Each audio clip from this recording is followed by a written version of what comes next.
Hi, and welcome to the Items podcast.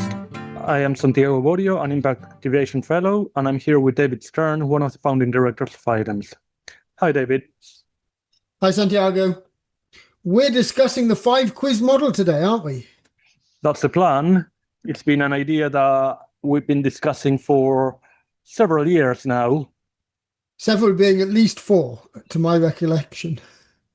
Yeah, shortly after I joined Items, during the pandemic, I think it was, we were staying together in your house. I had just moved to the UK.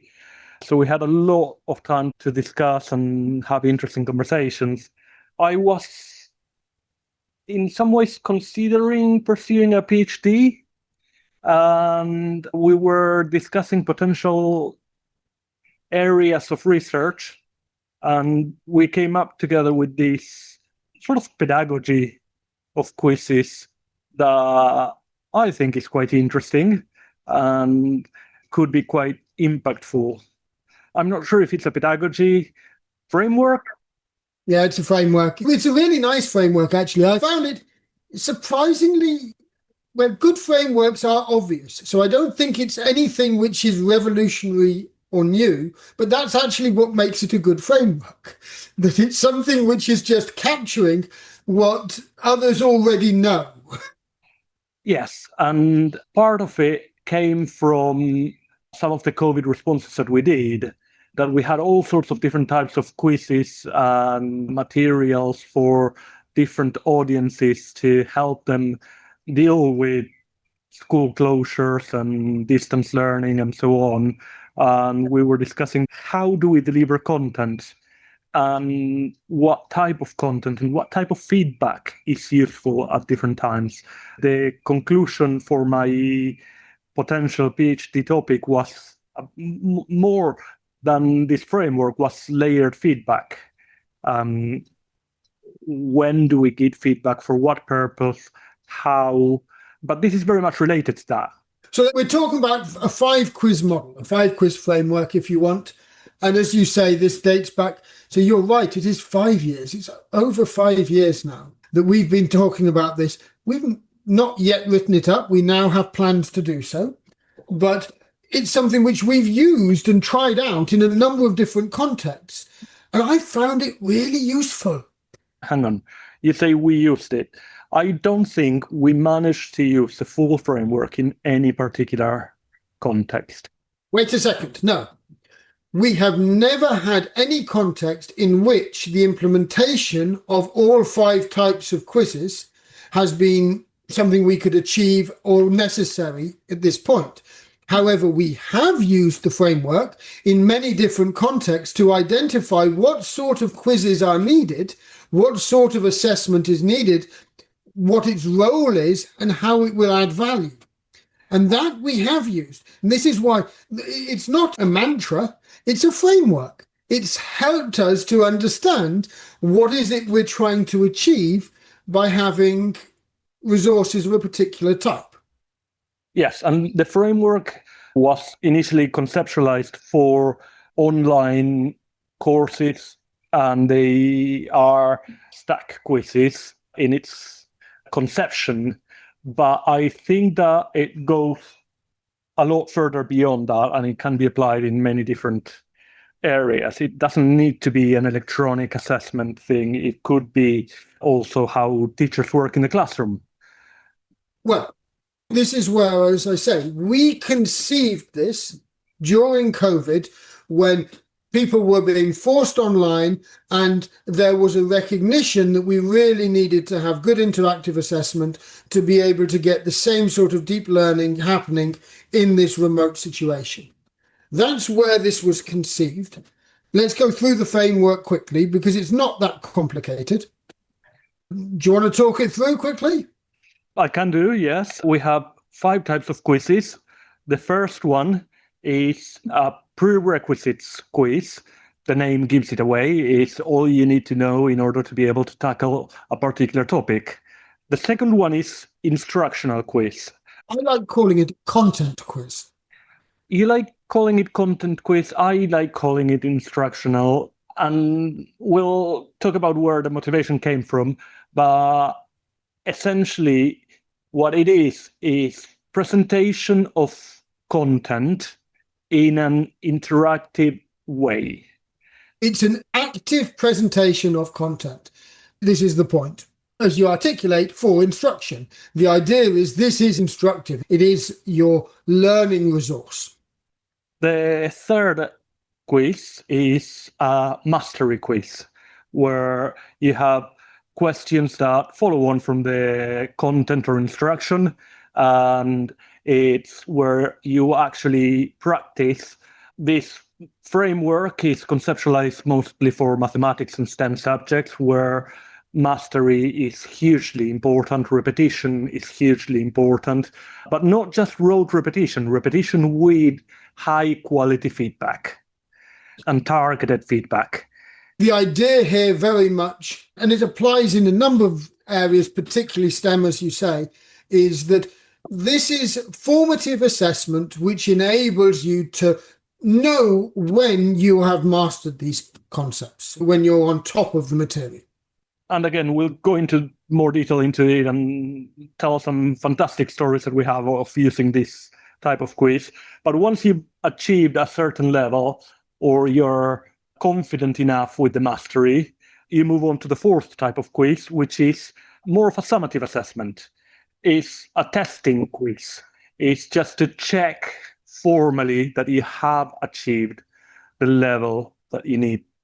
It's a bit less formative, a bit more summative assessment. Absolutely. This is a test. This is testing. Where are you at this point in time right now? A higher stakes exam of some form, a test. And I like to think about it as questions that are similar in style and structure to the mastery quiz. Not exactly the same, but following the same sort of patterns. If you have mastered the content, you should do well on the test, is the design that we would envisage. And finally, once you completed the test, once you succeeded and got your result and you're happy with it and you sort of passed, there are students or learners that need that extra bit, need to either understand a bit more of the context or understand different applications of the concepts, or want a bit more, go into a bit more depth. And I say want, but there is an idea that it's also a need, not just a want for all, but it's essentially an extension quiz, a context quiz, something that tells you a bit more or hints as to what's to come. It might hint at what's to come. It might be putting it into context or application, making it more real or realistic in context, as you said. It could serve a whole set of different purposes. I don't agree that it's necessarily something to be done last. I think that good extension quizzes might be things that some people actually take on before they finish the mastery, because they're actually wanting the motivation. Why do I care about this? What is it which makes this interesting or enjoyable? Some people might need that to be able to motivate themselves to do the mastery. So the extension can serve different purposes. But what it should be is it should be optional. And so different people might need different extensions. So you might have a set of different extension quizzes where people choose the things that interest them, in a sense. And it could be some are more challenging for good students who really want to be intellectually challenged. For others, it is about making it real, making it more realistic, which other people might not want to put the time onto. So extension quizzes, for me, they're taking the topic and they're adding something beyond what is needed for everyone, but what is needed for individuals to engage well with the topic. Well, in my teaching, I always included extension materials. All my worksheets included optional questions and so on. But really, the idea of separating this, for me, came from an intervention that we did during COVID, during school closures, for transitioning from GCSE to A-level, where couple of teachers came to us and said, our students who finished GCSE are not doing the exam. The exam got cancelled. We're doing teacher grades, and we really need to make sure that when they start A level, they have a solid understanding of the algebra that they would normally get through the revision process for the exam, which was not going to happen because the exam was cancelled. And what we did in collaboration with these teachers, who, by the way, are members of SAMI, the charity that we work very close to and support, they presented the different topics that they wanted to consolidate the understanding with 5-6 questions with good feedback, sort of mastery style. But then they had 4 different types of activities. One was geometric investigation using the dynamic geometry package called GeoGebra. One was a modeling activity related to the topic. One was purely problem solving. And another one was, I believe, an activity very much inspired by activities from the website Enrich. So 4 different types of extension work that were optional, but a lot of them really engaged and provided very interesting solutions. And the point was, within that, with all this really exciting content, actually both teachers and students found that in this remote context, it was the stack questions that really added value to the students' learning. Both students and teachers singled the stack work out. And this was part of what really transformed our thinking into, well, this is really important, because all of these other interventions we've been putting lots of time and effort into, but actually the stack work was enabling student learning in a way that was so appreciated. Yes. Even though a lot of the tasks were stackified, the extension tasks were also stackified. I believe that the stack questions that you refer to were the more mastery style questions. Yeah. But let's come back now to these sort of 5 topics. Let's start with the prerequisites. This is something where a lot of the work I've been involved in within African contexts in particular, there is often this issue about students coming from different places, having different background knowledge. This is a common problem everywhere. But this is often debilitating when you don't have the human resource to support those students who might be struggling. And the idea that actually this could be supported through electronic assessment is not new. I mean, I know groups who have been doing this in various forms for years, using multiple choice as ways to diagnose and then offering human support when things are identified. So this is not new as a concept, but I think actually thinking about this being systematic for each topic, that isn't something I've seen happen much. Baseline assessments are essentially prerequisite quizzes in some ways. But what this type of quiz with quality feedback allows you to do, and the ability to do it multiple times and potentially get specific support, get links through the feedback to different areas or materials, what this does is it can raise the baseline so that we have a more level playing field before we start instructing students. And let's be clear, we don't believe that in every context you need to do all the quizzes.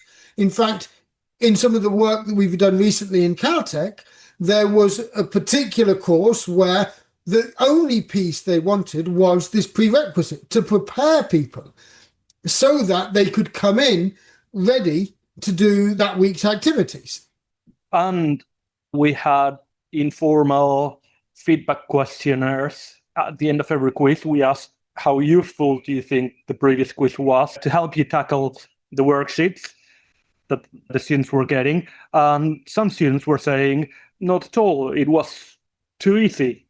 And some other students were saying, it's just wonderful. I went to the lecture and I managed to follow everything much better because the way we designed the questions were not just consolidating the algebraic understanding that they needed for the materials that were going to be presented, but also were about following the processes, following the problem solving that they were going to be presented formally in an informal way without really having to know the concepts, so that when they get to the concepts, when they get to the theorem and its application, they say, oh, that's exactly what we did in the prerequisite. It's just a bit more formal, a bit more algebraic, a bit more abstract. And this is the thing. Mathematics is often seen as being this linear progression of mathematical ideas, where if you miss something, you're then lost forevermore. Whereas actually, if you can articulate what the prerequisites are, those gaps are often quite easy to fill at that point in time for a particular topic. And so the prerequisite quiz may not be something that everyone does. It may just be something that people who struggle with the content go back and do. And then they say, oh, I was missing this. Or it may be something that people do exactly as you're articulating. And it means that they're prepared and they're ready for it. So I love this idea, and I love this as a component, which I feel we don't often put enough weight on, because you can't get this right for everyone if you're doing this as sort of a lecture or individual teaching or even in a classroom context, because everybody needs something different at this level to bring them to that same point, to be ready for the topic. Yes, I love to think about it as an equalizer. Yes. You know, there's a lot of talk about inclusive education and what that means. And I think this is a clear example of what inclusive education is. It just brings everyone together to the level that is required in order to be able to tackle the challenges to come. And if you find it easy, that's great. That means you're ready to get on with the actual resources, with the actual topic.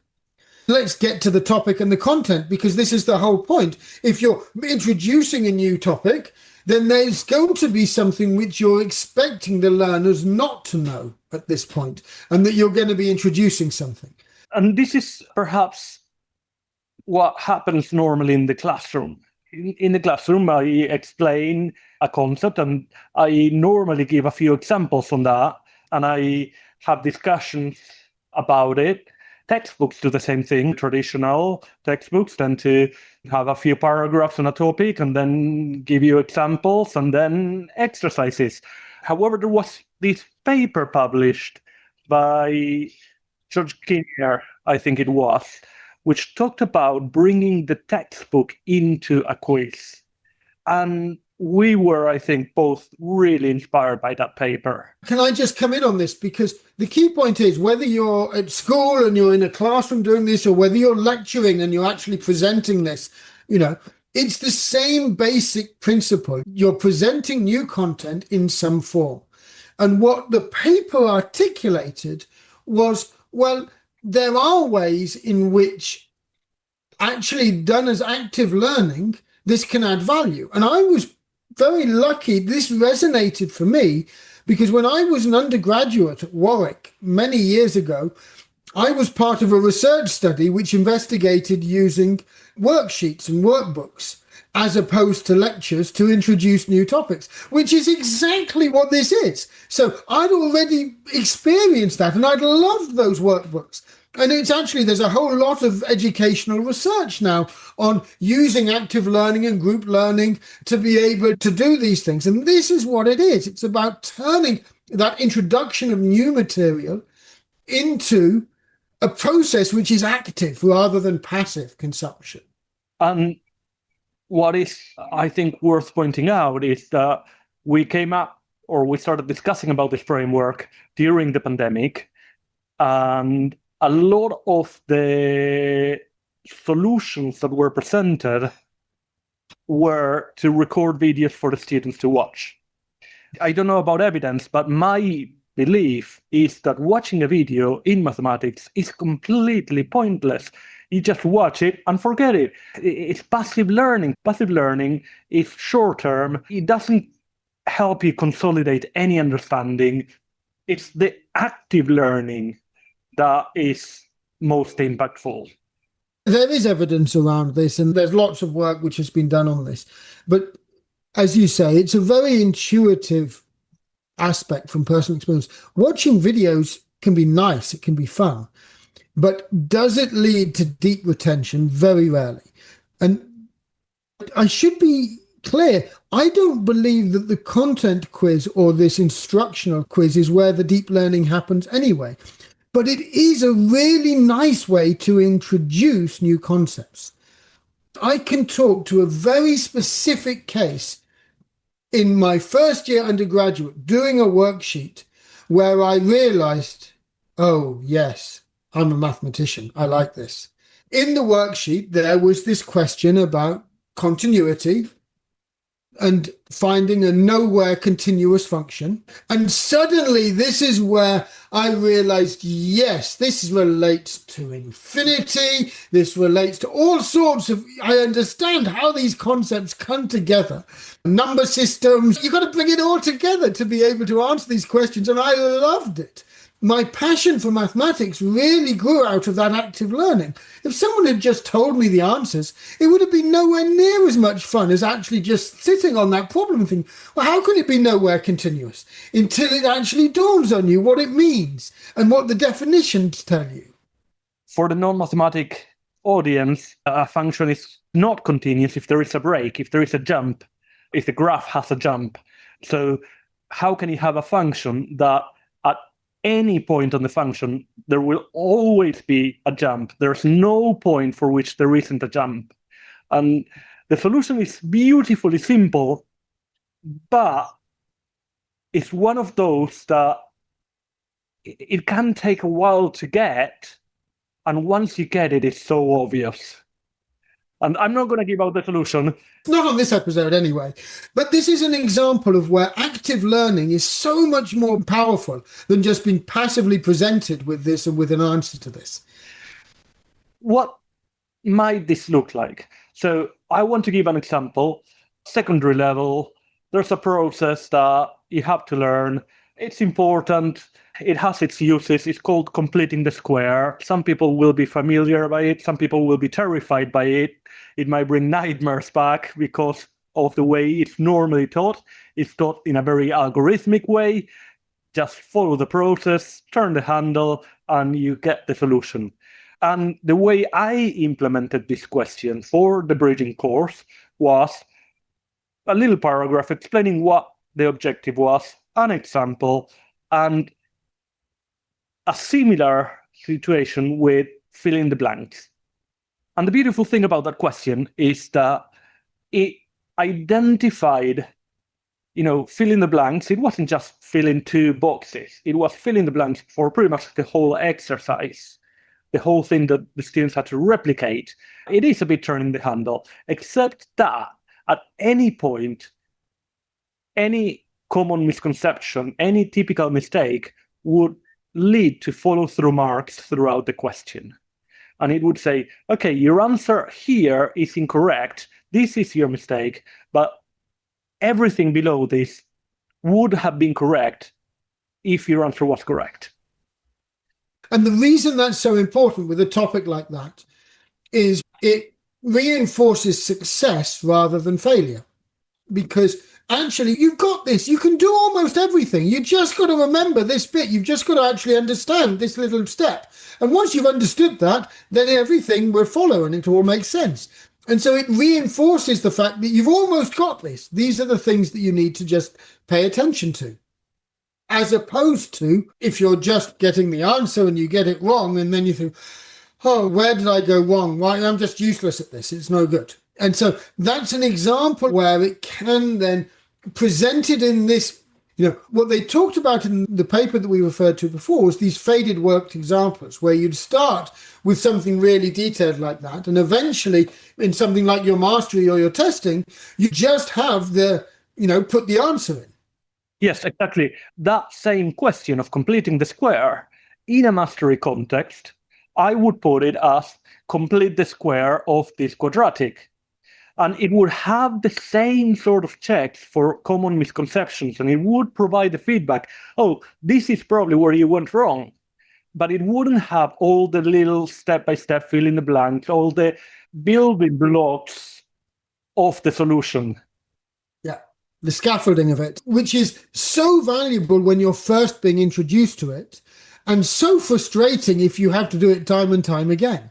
But this is the point. The content quiz, that instructional quiz, we wouldn't think of these generally as being randomized. You tend to think of these as being, you do it once and then you come back and you look at it, it sort of now becomes your textbook, but you've written your own solutions to it, and then you can go back and correct them. And if you got it wrong, you got a common misconception that is written out with why that is wrong.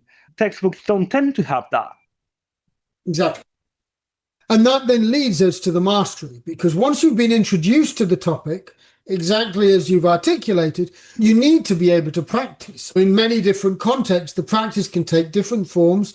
It can be very similar to what you've been taught, or it can be using the ideas you've been taught to do something else.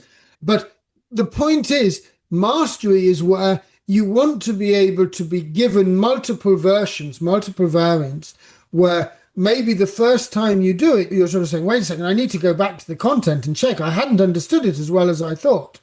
But then once you know it, you know it. And the mastery, together with the test quiz, are the type of quizzes that we applied when we first started using Stack in Kenya at Maseno University. There was this idea that students could do the same quiz multiple times. And by the same quiz, what I mean is you get the same questions, but with different parameters, randomized variant of the question. So let me be clear on this. There are different forms of randomization, and the same quiz could have multiple different types of randomization. So when you talk about different parameters, people might just think this is the numbers in an equation have changed. But it could be more interesting things. It could even be your context has changed. The randomization gives you the same quiz, but with different variants. Okay, thank you for clarifying that. You're perfectly right. And we had it in such a way that students had to score a given percentage depending on the course. One lecturer preferred 70%, another one preferred 80% in order to progress to the test quiz. But what we found was that certain students weren't satisfied achieving the minimum requirement to move on to the next activity. Certain students wanted to get 100%. Certain students wanted to really master the content, and mastering the content meant achieving 100% in the mastery quiz. I mean, this is potentially a good thing or a bad thing, but we had one student attempting a quiz 17 times until they got 100%. It shows dedication. It could show maybe a bit of, I'm not a psychiatrist or a psychologist, but obsessive behavior as well. I remember looking at that case. This was a student in Kakamega at Masinde Mulero University. And actually, when we looked at it, it wasn't just that they did it 17 times one week. They'd been doing it 8 times or more almost every week. Within that class, they were an outlier, just in terms of the fact that they were really engaged and wanted to master the content to its fullest. Even when they'd got some questions right, they wanted to have other variants to check that they could get it right. It was very interesting looking at that data. It was indeed. But what I say to my students all the time when I'm teaching is, there's only one way to learn maths. It's by doing maths. You have to do it. You have to practice. And again, feedback, targeted feedback, high quality feedback. Without good feedback, the mastery quizzes, they're not as useful. If you do the mastery quiz and you don't get a sound advice on how to improve, you are not going to improve. Yeah, absolutely. And what's interesting here is when MOOCs first came out, these are massive open online courses, I guess I'm getting old. It must be almost 20 years ago now. But I still remember when they first came out, they weren't about the videos, the content. They were about the assessment. The hypothesis was if you have 100,000 students doing the same assessment, then you're able to put the time in to find really rare misconceptions, identify them, and give tailored feedback to them. Better than you could do as a single lecturer even, or as a single tutor, if this is built over time by a team of people who are putting effort in to make sure really good feedback is there. The idea of getting really exceptional feedback, you could, for mastery, outperform a private tutor. Yeah, certainly. And with the numbers that we were working with in Kenya, it doesn't necessarily get to the order of magnitude of some of the MOOCs that you're referring to, but it's a constant cycle of iterations looking at where students were wrong and improving the questions so that they include better feedback. And it's almost a virtual cycle. It's hugely time consuming. But this is what, if we can get these open question banks, common resources used across institutions, this is exactly where that then becomes a shared effort. And that's sort of what we're working towards at the moment, which is very exciting. So the mastery quizzes, these are really, this is the heart of where we see the learning happening. And it's really, when we started using Stack to support learning, it was the mastery quizzes that we cared about, this formative assessment. And we also cared about the test quizzes. And the reason that we cared about the test quizzes was that previously there were lecturers in Kenyan universities that we were supporting that had perhaps over 1,000 students and no teacher assistants, no support. It was just one lecturer. And the continuous assessment was 2 class tests, one in the middle of the term and one shortly before the final exam. And because of the teaching load and the number of courses and the number of students and all the other responsibilities that these lecturers had, they really couldn't mark it in time to give something positive, give positive feedback or valuable feedback to the students. And I even had a conversation with one of the lecturers that we supported who told me, I actually don't have the time to mark all the half-term assessments and give them back before the final exam.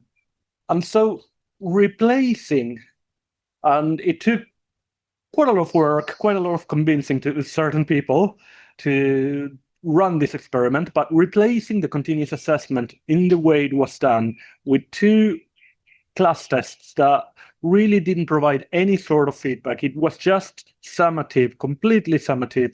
It didn't give any indication to the students as to where they were, with weekly assessments on the topics that had just been presented and that were similar in structure and style to the mastery quizzes that you could only get to if you scored a certain percentage in the mastery quiz. It just changed hugely how continuous assessment worked in those contexts. And it led to learning outcomes, which we can talk about and we have talked about in previous episodes. But I think the thing which I want to highlight here is that the mastery quizzes are great for the student learning. But it is also important to remember that assessment is partly about differentiation. It is, whether we like it or not, it is about identifying students and differentiating them. And that's part of what summative assessment does. And so this combination of the mastery and the summative is extremely powerful to be able to do a bit of both and to be able to enable students to actually judge not just where they are in terms of their mastery, but how are they doing at a given point in time under test style, well, in a test. And there are concerns about how online assessments are used for continuous assessment or formal summative assessment. There's cheating that was evident. There was this informal, semi-formal study that was done. I think Juma published it. Oh, it was a formal study then, where it was amazing. We had some fantastic outliers where the continuous assessment was wonderfully done and the final exam was awfully done. And the questions in the final exam were fairly similar to the continuous assessment. Those outliers clearly indicate someone else did this for you. And more than that, the qualitative study that then accompanied this indicated that there was a business emerging where people were paying others to do their assessments, their continuous assessments for them. This is something which is happening in all environments in different ways. What was so interesting is that actually within these contexts, that was normalized, but it didn't make any sense anymore. It wasn't cost effective because these were low stakes exams. If when you have 10 continuous assessment, when you have 2, then it's different. But when you have 10, it's getting expensive. The students were actually joking about this, the fact that those who paid really didn't get a good deal, because not only did they have to pay for it, but then they failed anyway. And the students had a great laugh about that. Of course, it was the ones who didn't fail, who actually did the work, who were laughing. But this is how it should be. Yeah, it is. We talked enough about the 5th quiz, the extension quiz. I just wanted to perhaps wrap up, considering the time, with a summary of this framework. We never managed to study it properly. We discussed it with academics, with teachers, with educators in general, and we only got positive responses. However, it is quite time-consuming to produce resources like this. And it's not something that happens from one day to the next. And that's perhaps why 4 or 5 years on, we still haven't managed to study it. However, I heard recently that one of our academic colleagues may be interested in studying it.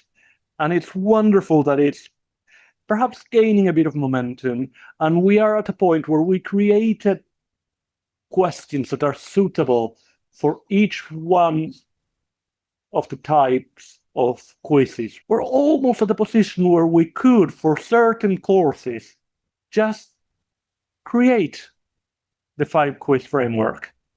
Not yet. I mean, when we take pretty much any implementation, it's too much work for that particular implementation, and it's not effective because there are components which are already covered by other elements of the system. In the Kenyan context, the lectures cover the content, and so really what you needed it was the mastery and the testing. That's where there was the gap.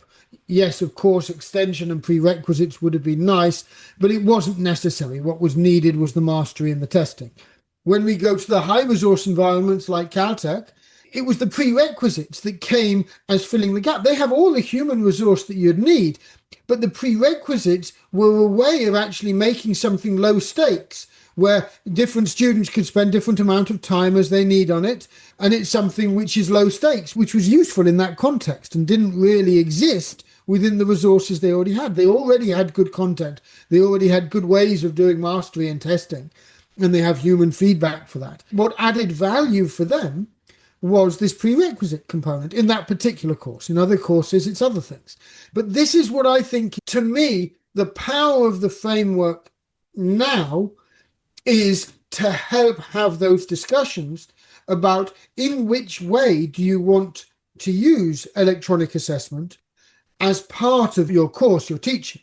Yes, my dream is still to have full textbooks or full implementations of 5-quiz models where all of these are tied together into a learning process, where this becomes your textbook, and you as an educator now, you can choose the pieces you want to use in your course. That would be the dream.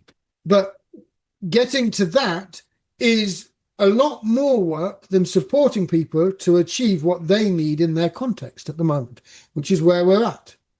Good. I think that it's a lovely place to finish. Well, thanks for the discussion. I've enjoyed this, and 5 years after actually coming up with the ideas, it's nice to actually have a discussion about it and make it sort of public in some form. So this is good. Thank you very much, David.